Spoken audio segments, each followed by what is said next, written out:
Oi pessoal, eu sou o Eduardo, sejam bem-vindos ao Apenas um Trekker, e nesse vídeo eu vou falar sobre o filme Star Trek, filme que foi lançado em 2009, filme dirigido pelo J.J. Abrams, e eu vou falar dele porque ele está completando 10 anos hoje, nesse dia 8 de maio. Então vamos fazer essa viagem no tempo, assim como o Spock e o Nero também fizeram, e eu vou falar sobre Star Trek de 2009. Tá no ar o Time Warp.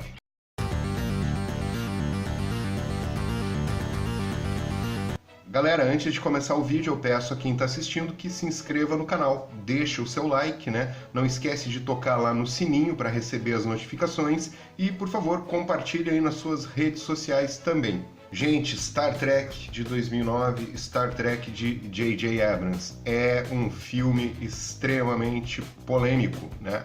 Os trekkers, alguns trekkers, né, odeiam esse filme, outros trekkers amam o filme. A questão é que ninguém consegue ficar indiferente, e nem há como ficar indiferente a esse filme, porque ele representa um marco na história de Star Trek. Isso é inegável, né? Ame ou odeie o filme, não há como negar que ele representa ali um ponto, né, crucial na história de Star Trek, porque ele é um renascimento da franquia no cinema, e ele também representa um ponto de partida para tudo que a gente está vivendo agora em termos de Jornada nas Estrelas, né? O próprio Discovery vem na esteira desses filmes do J.J. Verse, né? chamado J.J. Verse, né? O universo Star Trek feito pelo J.J. Abrams, né? Que dirigiu os dois primeiros filmes, né? Esse que eu vou falar no vídeo, o Into Darkness depois, e o terceiro, que foi produzido por ele, mas dirigido pelo Justin Lee, né? Então, houve um renascimento de Star Trek no cinema e também houve um renascimento da franquia na televisão, como a gente está acompanhando já na segunda temporada de Discovery, que acabou de terminar, e com todos os outros projetos que estão rolando em torno disso, né? Agora, inclusive, CBS e Paramount criaram uma empresa para administrar os negócios de Star Trek exclusivamente. Ou seja, os caras realmente, eu acho que caiu a ficha, né, que eles têm um grande tesouro nas mãos, né, que eles podem explorar isso à exaustão. Então tem fã que acha que não pode, né, tem que ser purista e tal, manter as coisas como sempre foram. Eu discordo, eu acho que tem que expandir cada vez mais, tem que ter a série do Picard, tem que ter a série da Seção 31, tem que ter a animação voltada para o público jovem, como vai ser feita também, já foi divulgado, né, que vai ser feito, e tem que ter, eu entrar lá na Renner, na C&A, sei lá, ter camisetas de Star Trek com a cara do Spock, do Kirk, do Scott, da Uhura, como o fã de Star Wars encontra lá. Então é isso, eu quero Star Trek, muito Star Trek. E o ponto de inicial de tudo isso, que pode vir a acontecer, e que eu acho que vai acontecer nos próximos tempos, é, sem dúvida nenhuma, o lançamento de Star Trek em 8 de maio de 2009. É sempre um vespeiro, né, mexer numa franquia que naquela altura tinha 40 anos, né, e hoje já estamos com mais de 50 anos. É sempre algo muito complicado, né, fazer isso. Então, na verdade, assim, o J.J. foi corajoso em meter a mão nisso, porque sabe que os fãs realmente reclamam muito, mas eu acho que é um filme que tem grandes méritos, né? Cada vez que eu revejo esse filme, eu gosto um pouquinho mais dele. Tirando um fato assim que eu realmente não consigo engolir, que é aquelas lens flares, né? Aqueles reflexos que o diretor de fotografia ou o J.J., né, decidiram que deve ter no filme, aquilo realmente eu acho muito incômodo. Aquilo ali, na verdade, na história do cinema sempre foi considerado um defeito, né? Os grandes cineastas sempre evitaram, né? Porque aquilo ali é uma iluminação, é um estouro de luz que dá na lente, né? Só que aquele lens flare dele é feito artificialmente, inclusive, feito na pós-produção, muitos deles, possivelmente, né? Então eu acho assim que aquilo ali é insuportável, mas fora isso, o filme tem grandes méritos, né? Primeiro que ele conta uma grande história, né? A história é a seguinte, o Romulus foi destruído e aí vem um cara lá cria uma singularidade, né? Que é criada pelo Spock e acaba jogando no passado, o Spock, né, da timeline original, e esse Nero, né, esse Romulano renegado, que quer vingança pela destruição do seu planeta, e ele acaba matando, né, o pai do Kirk, lá na USS Kelvin, né, que é a cena inicial do filme. Então eu quero falar primeiro dessa cena.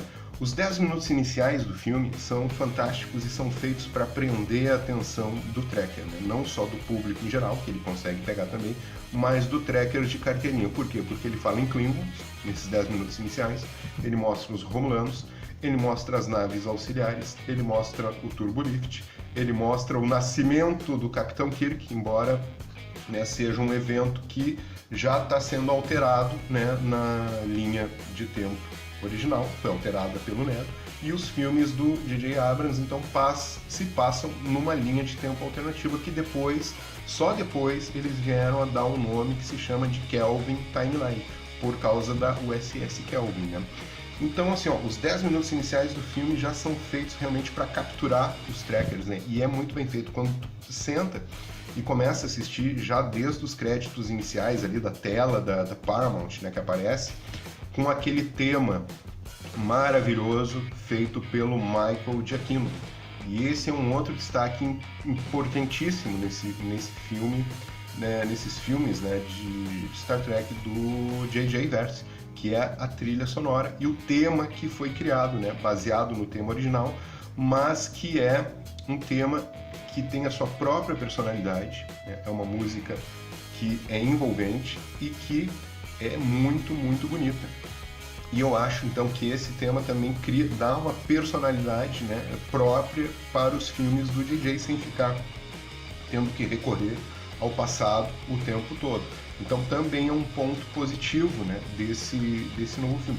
A trilha sonora, assim, eu me lembro que logo que saiu o filme era uma coisa que eu escutava direto, assim, tava sempre nos meus fones, né, porque ela é muito bonita, recomendo a todos que ouçam a trilha sonora pelo menos uma vez. Mas em relação a quem é que produziu o filme, né, o filme foi escrito pelo Robert Orci e pelo Alex Kurtzman. O Kurtzman é o showrunner de Star Trek Discovery, como a gente tem acompanhado, que sempre tem elementos nos vídeos anteriores que eu comentei, a segunda temporada, eu sempre fiz algumas relações com ali o filme do J.J. Abrams, né? Justamente porque foi escrito pelo Kurtzman, né? Que agora é o showrunner da série. Então, assim, por exemplo, levar o Pike para a série, eu tenho certeza que tem a ver com isso aí, porque eles colocam o Pike no filme, né? O Pike é um dos personagens principais ali do filme, é ele que leva o Kirk para a Frota Estelar, ele que chega lá e desafia ele a superar o seu pai, que foi capitão por 12 minutos e salvou a vida de 800 pessoas, né? Então ele coloca esse desafio pro James T. Kirk e ele aceita e vai, né, para a Frota Estelar, se alista na Frota Estelar. Eles mostram o Kirk como um cara meio desajustado, assim, um delinquente, né? Ele rouba o carro do padrasto, e aí tem a cena com a famigerada com a música dos Beast Boys, né? Sabotage, que foi uma polêmica, aqueles fãs, assim, mais caretas odiaram, né, a música, e depois foi brilhante no Star Trek Sem Fronteiras, que eles conseguiram dar um sentido, né, à música, que a música foi utilizada como arma, né, contra lá o enxame do Crown, né. Então foi muito bacana isso também, né? Eles terem conseguido dar uma resposta à altura aos fãs que reclamavam. Mas a cena ali da música eu acho muito legal, mostra, né, o Kirk com aquele espírito indomável dele já se manifestando desde criança, né? Uma coisa que não tem nada a ver é aquele policial que persegue ele, porque na sociedade da Federação certamente não existe polícia como a gente conhece, né? E ali é um cara numa moto com sirene, uma moto voadora, né? Com sirene, é uma forma de vida artificial, né? Não é um ser humano. E então aquilo ali não tem sentido porque na sociedade da Federação não existe esse tipo de polícia, né? Porque a gente sabe que o Estado é completamente diferente, a relação da sociedade com o Estado é outra, então não tem a necessidade de existir aquelas forças repressivas de segurança que representa a polícia, né, na sociedade que a gente vive aqui no século XXI, no atrasado século XXI. Mas então tem essas coisas bem interessantes no filme, né? E tem referências. Estava falando do pai, que, por exemplo, lá no final ele vai aparecer numa cadeira de rodas, né? Depois de ter sido torturado pelo Nero, né? E qual é a tortura que o Nero utiliza com ele? Aquelas lesmas, né, centaurianas que a gente vê no Star Trek 2, A Ira de Khan, né? Que o Khan usa contra o Chekhov, né? Que controla ali a mente das pessoas, né? E o filme tem coisas assim que são muito legais, muito bacanas, mas tem coisas que são ridículas, né? Por exemplo, aquela coisa do Kirk ser expulso da nave pelo Spock não tem sentido algum, uma coisa ridícula, né? É só uma saída que eles tiveram que fazer para ele poder encontrar o Spock da timeline original no filme, ali para desenrolar a trama do filme, né? Uma coisa que nos 10 minutos iniciais eu esqueci de falar, também aparece o Spock, já aparece a cara do Nimoy ali, né, girando. Então, para prender, né, a atenção do tracker, o cara ficar, nossa, vai aparecer o Leonard Nimoy, vai aparecer o Spock original, que é o que todo mundo queria ver, né? Enfim. Mas então, e aí tem essa coisa dele encontrar lá no planeta gelado, né, o Spock. E aí aquela cena dos dois caminhando, dele, do Spock caminhando ali no gelo, naquela paisagem gelada, remete lá ao Star Trek 6, né? Só que era o Kirk com o McCoy em Hurapente, né, fugindo lá de Hurapente. E também aquele episódio, um dos únicos episódios bons da terceira temporada da série original, que é o Todos os Nossos Ontens, All Our Yesterdays, né?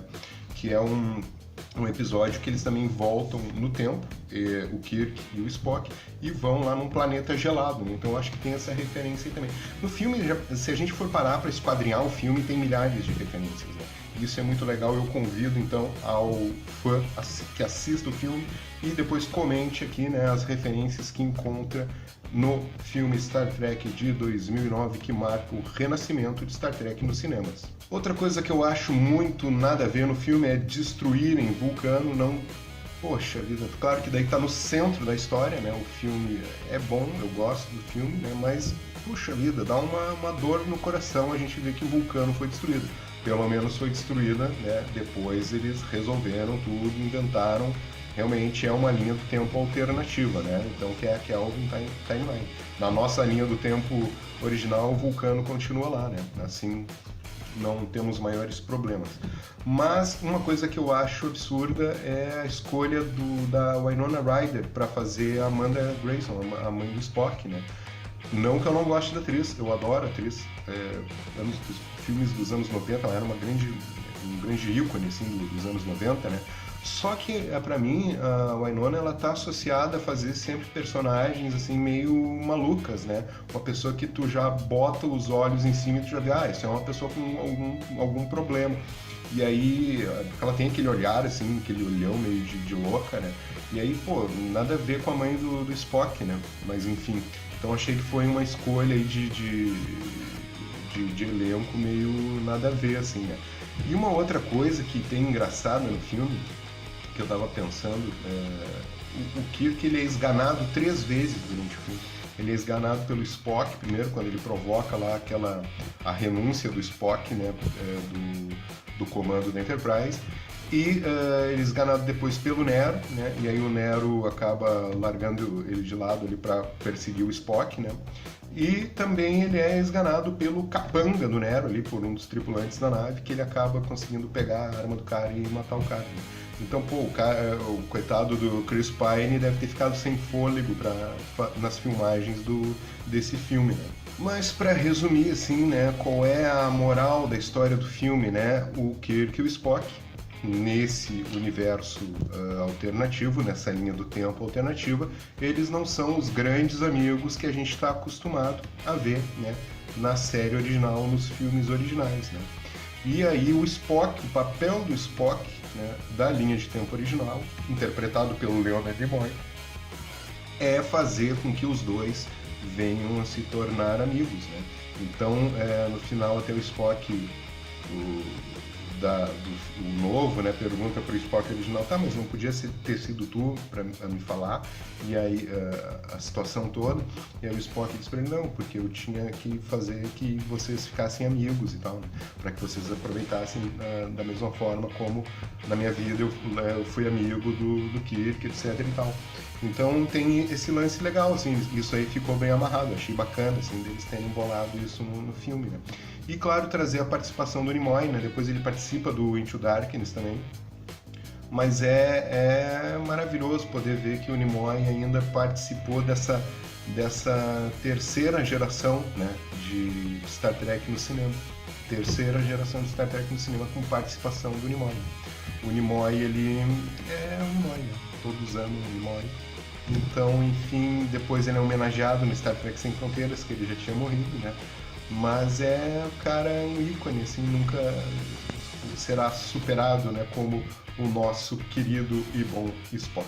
Então é isso, galera, é só uns comentários aleatórios aí sobre o filme que está completando 10 anos hoje, e eu conto aí com a participação de vocês aqui nos comentários, né, colocando as situações, as críticas, as coisas legais que vocês veem nesse filme, né, que, como eu disse no início, pode ser criticado à vontade, mas ele representa realmente um marco aí na história de Star Trek. Existe um antes e depois, né? Porque é uma atualização de Star Trek, né, para o século XXI. E eu acho que, com seus defeitos e com suas muitas qualidades, né, é muito válido e é muito importante também. Uma vida longa e próspera a todos. Tchau!